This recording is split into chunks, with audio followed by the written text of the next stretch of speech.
শেষের পথে শ্রীলঙ্কার বিপক্ষে পূর্ণাঙ্গ সিরিজ। আজ টি-20 সিরিজের তৃতীয় তথা শেষ ম্যাচে স্বাগতিকদের মুখোমুখি হচ্ছে বাংলাদেশ। প্রথম দুই ম্যাচ শেষে সিরিজে 1-1 সমতায় রয়েছে।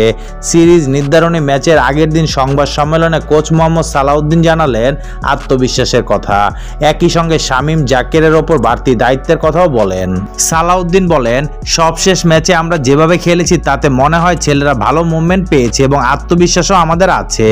আশা আছে শেষটা যেন ভালো করে করতে পারি। আমরা ভালো খেলার চেষ্টা করব। এই মুহূর্তে নতুনভাবে ভাবনার কিছু নেই। যে পরিকল্পনা নিয়ে খেলেছি সেভাবেই খেলার চেষ্টা করব।